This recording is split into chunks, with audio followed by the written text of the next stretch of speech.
আর এ রাজ্যে বিজেপি করার অপরাধে তৃণমূলের অত্যাচার, যে খবরের দিকে আমরা নজর রাখছি সেই খবর কোচবিহারের। বিজেপি নেতা জিতেন্দ্রনাথ বর্মনের মেয়েকে মারধর, 8 মাসের অন্তঃসত্ত্বা বিজেপি নেতার মেয়ে পূরবী বর্মন, এবং সেই অন্তঃসত্ত্বা মেয়েকে ব্যাপক মারধর করা হয়। ভিডিও পোস্ট করে ঘটনায় সরব হয়েছেন কেন্দ্রীয় মন্ত্রী সুকান্ত মজুমদার। কোচবিহারের মহারাজা জিতেন্দ্র নারায়ণ মেডিকেলে ভর্তি রয়েছেন এই মুহূর্তে পূরবী বর্মন। আক্রান্তকে দেখতে হাসপাতালে আসেন বিজেপি বিধায়ক। মন্ত্রী উদয়ন গুহকে গ্রেফতারের দাবি মালতী রাভা রায়ের। ঘটনায় দিনহাটা যাচ্ছে জাতীয় মহিলা কমিশন। 18ই আগস্ট জাতীয় মহিলা কমিশন যাচ্ছে দিনহাটায়। একজন অন্তঃসত্ত্বা মেয়েকে মারধর করা হয়েছে, ব্যাপক মারধর করা হয়েছে। আর তার কারণ কি? তার কারণ বিজেপি করে। বিজেপি করার অপরাধে তৃণমূলের কার্যত অত্যাচার। আর এই খবর এই প্রথম নয়, এর আগেও একাধিকবার এই ধরনের ঘটনা ঘটেছে। আর এবারেরটা তো অত্যন্ত মর্মান্তিক। আমাদের সঙ্গে এই মুহূর্তে রাজ্য বিজেপির সাধারণ সম্পাদক জগন্নাথ চ্যাটার্জি। তিনি ঠিক কি বলেছেন সেটা আপনাদেরকে শোনাবো, শুনুন। তৃণমূল কংগ্রেসের আমলেই, তৃণমূল কংগ্রেস যেখানে কন্যাদের নিরাপত্তার কথা বলছে, কন্যাশ্রী প্রকল্প চালানোর কথা বলছে, কিন্তু তার আমলে আমরা দেখেছি সন্দেশখালী, হাঁসখালী, কামদুনি, পার্ক স্ট্রিট রেপকাণ্ড, হাল আমলে আরজিকর এবং কসবা আইন কলেজের ঘটনা। তারপরে পশ্চিমবঙ্গের কন্যাদের যে সুরক্ষা নেই, তার জন্যও বিরোধী দলনেতা আমাদের কেন্দ্রীয় মন্ত্রী সুকান্ত মজুমদার, রাজ্য সভাপতি পথে আছে, এবং কোচবিহারের ওই মহিলা, সেই মহিলার পাশেও আমরা রয়েছি। এই মুহূর্তে আমাদের সঙ্গে টেলিফোন লাইনে রয়েছে জাতীয় মহিলা কমিশনের সদস্য অর্চনা মজুমদার। বিজেপি করার অপরাধে একজন অন্তঃসত্ত্বা মহিলাকে মারধর, 8 মাসের অন্তঃসত্ত্বা ওই মহিলা, তাকে বেধড়ক মারধর করা হয়েছে। যে কারণেই হোক, এভাবে কি অমানবিক অত্যাচার করা যায়? কি বলবেন? দেখুন, সকালবেলা আমার কাছে জুথিয়া বর্মন, একটি মেয়ে, কেউ বোধহয় বিজেপি করে বলে তার বাড়ি ভাঙচুর হচ্ছিল। মেয়েটিকে আমরা জোর করে তার বাড়িতে ফেরত দিয়েছিলাম, বাড়ি ছাড়া ছিল। সেই মেয়েটির ফোন আসার পরে ভিডিও আসলো ঘর বাড়ি, তারপরে আরেকটি মেয়ের বাড়িঘর ভাঙচুর হলো। তারপরে এই মেয়েটির অন্তঃসত্ত্বা মেয়েটির পেটে লাথি মেরে ফেলে বাড়িঘর ভাঙচুর, মানে ফার্নিচার তছনছ করে তার যা কিছু টাকা পয়সা বা গয়নাকাটি সমস্ত লুটপাট করে, তার মধ্যে উপস্থিত শাসক দলের যে পঞ্চায়েত প্রধান, তার নামটা এবং ভিডিওতে তার ছবিটাও এসছে আমার কাছে, যেগুলো আছে। সাথে সাথে আমরা এসডিপিওকে ফোন করি, তাকে বলি ইমিডিয়েটলি আপনি স্পটে পুলিশ পাঠান এবং যারা আছে তাদের অ্যারেস্ট করুন। কোন সাহসে এই কাণ্ডগুলো ঘটছে আর আপনারা কি করতে আছেন?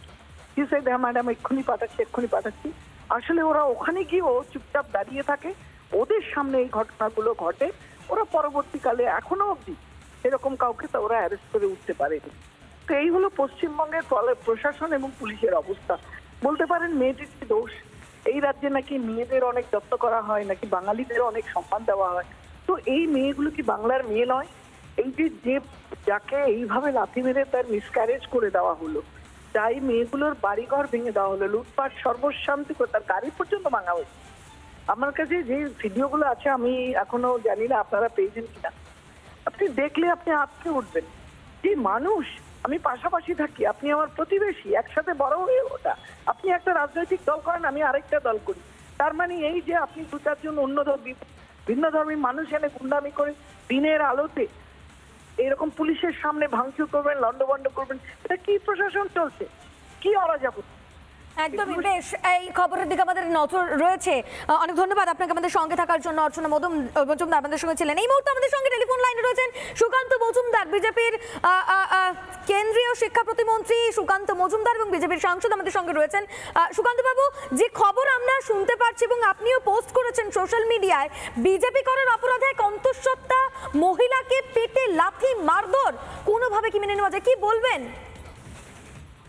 দেখুন, আরেকবার প্রমাণ হলো যে পশ্চিমবঙ্গে গণতন্ত্র বলে কিছু নেই এবং পশ্চিমবঙ্গে মহিলাদের সুরক্ষা কোথায় গিয়ে দাঁড়িয়েছে।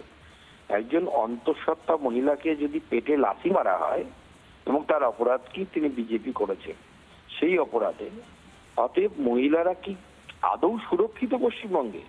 এই প্রশ্নটা প্রথম উঠে যাচ্ছে এবং মাননীয় মুখ্যমন্ত্রী এবং তার দলবল যেটা দাবি করেন যে গোটা ভারতবর্ষে নাকি কলকাতাই সব থেকে সেফেস্ট সিটি, সব থেকে ভালো শহর, এবং তার সাথে সাথে পশ্চিমবঙ্গের মতো নাকি অন্য কোথাও নেই এগিয়ে বাংলা মডেল।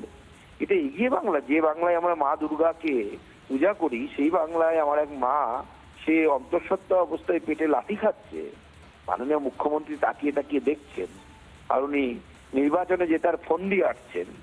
আমার মনে হয় বাঙালি এটা বেশি দিন মেনে নেবে না, এবং বাঙালি এই পাপের খেসারত মুখ্যমন্ত্রীকে কিন্তু দেয়া করাবে।